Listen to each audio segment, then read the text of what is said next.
I wasn't terrified. I was confused. Why are they doing this to themselves? The stress. Why are they destroying what's theirs? Like being in a movie. I was kind of afraid. I moved from seeing them as riots to really seeing them as an uprising. Soul brother, soul brother, soul brother. Soul brother. So many stores that had Soul Brother on them. And there was this one store that was Korean, and it had Me Soul Brother too. It was a hopeless time. The 1967 Detroit riots. Sunday, July 23, 1967. Detroit residents celebrated the return of 2 Vietnam veterans at an after-hours club, or what many called a blind pig, on 12th Street and Claremont Avenue. The club was in a predominantly black neighborhood. All partying suddenly stopped when police vice squad officers raided the club and arrested everyone in attendance. You're under arrest. You have the right to remain silent. Anything you say can and will be used against you in the court of law. Police were only expecting to arrest about 24 people, but there were 82 people in the club that night. As the police drove off in the last van, a small, angry mob had formed in the street. A group of African-American men broke into a nearby store. The media was hesitant to report the break-in because they feared it would link a chain of break-ins. They were right. Even without the media coverage, people started looting and burning down buildings all over Detroit. This sparked what is now known as the 1967 Detroit riot. Detroit Senator Hanson Clark was 10 years old. Well, I was 10 years old in 1967. I ran out of my house when I saw the flames through my back door, and I probably was out there for several hours. I saw people smash a plate glass window in a cleaner's and all ran in and grabbed the clothes out there. I looked down the street and spray painted on the sides of buildings, and black spray paint was Soul Brother, Soul Brother, Soul Brother. I didn't know what Soul Brother meant, but all I knew was that the buildings that had Soul Brother on it, people weren't messing with that. So I always remembered that. I said, well, that must be cool then, Soul Brother, I'll remember that. And then the man that owned the liquor store was on the corner, sitting in front of the store with a shotgun draped over his lap, and nobody touched that store. Other stores were in flames. There were flames over on Seaburn Street. It was an incredible, incredible experience. Although the riots began with the arrest of 82 people, its meaning and cause was much deeper. African Americans had had enough of being mistreated. Police brutality was among the top issues African Americans dealt with. Economic, social, and political issues were a major spark in the flaming riots. Since the 1940s, Southern blacks migrated to Detroit in what was called the Second Great Migration. This migration more than doubled Detroit's population. Housing and jobs became scarce. African Americans could not afford a lot of the homes in Detroit. Housing discrimination became a big problem, and housing conditions got worse. Middle-class blacks began moving to white suburban neighborhoods. Whites did not want blacks living amongst them. Southern blacks moved to Detroit on the beliefs of better opportunities and jobs. There were a lot of jobs available, but as more people came, job opportunities decreased. 80-year-old Edward Williams continued to work during the riots. Where did you work at during the time? During the time I worked at Castle Hayes.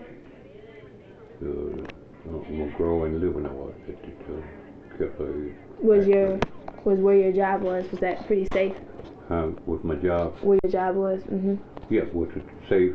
Mm-hmm. Yeah, my job was safe, and that's more the reason, that I get up, and I was kind of afraid getting up going to work in the morning because they, and one day that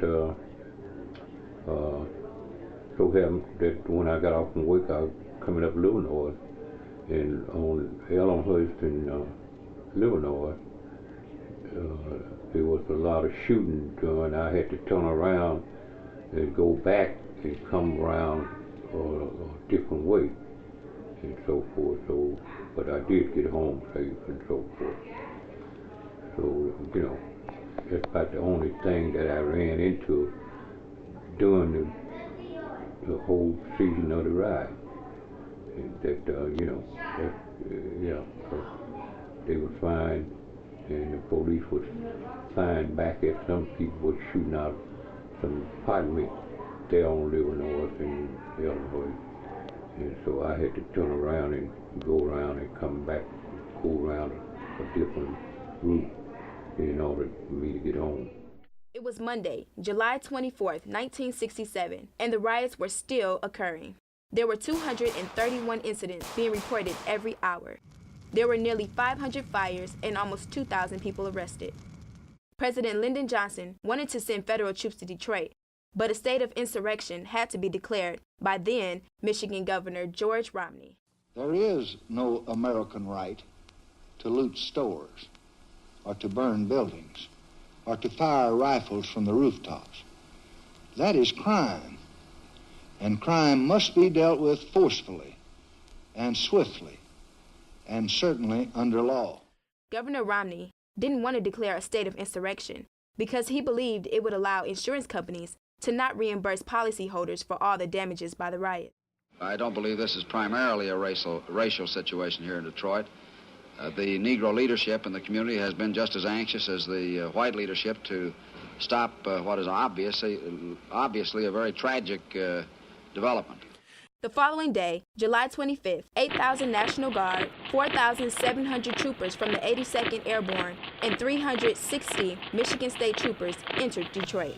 They were placed in cities such as Pontiac, Flint, Saginaw, Grand Rapids, and Toledo, Ohio. Riots occurred in more than 24 cities. By July 29th, 5 days after the riots began, troops had withdrawn. The 5-day riots took the lives of 43 people. 33 were black. 467 people were injured, including officers. 7,231 people were arrested. 2,509 stores have been burned or looted. People were left homeless. The city lost $40 million to $80 million in property damages. Since the 1967 riot, many people have left Detroit, but yet thousands have stayed. Although the riots took place more than 40 years ago, many buildings and areas have yet to improve. Patricia Benson, who was 12 at the time, says Detroit has never been the same since. I was 12 years old at the time of the 67 riots in Detroit. I was a student at Condon Junior High School in the 6th grade. I didn't know anybody who was injured or who died, but I know people who did a lot of looting. People who lived on the street that I lived on. My family didn't do any looting, but I knew people who did. Did you think they were wrong for looting? Yes, I did. And why is that? Because it was destroying the economy, and it's just not right to steal. Because you're really hurting your own economy, you're hurting your own neighborhood. And even though I was 12 years old, I didn't realize the impact it would have on the economy because I didn't understand all of that. But when I look back on it now and think about it, it's sad because we destroyed our own neighborhood and our own businesses, because a lot of those were black-owned businesses. Some were white-owned, but there were some black-owned businesses. So how is Detroit now compared to the riots? Has anything, or before the riots, compared to before the riots?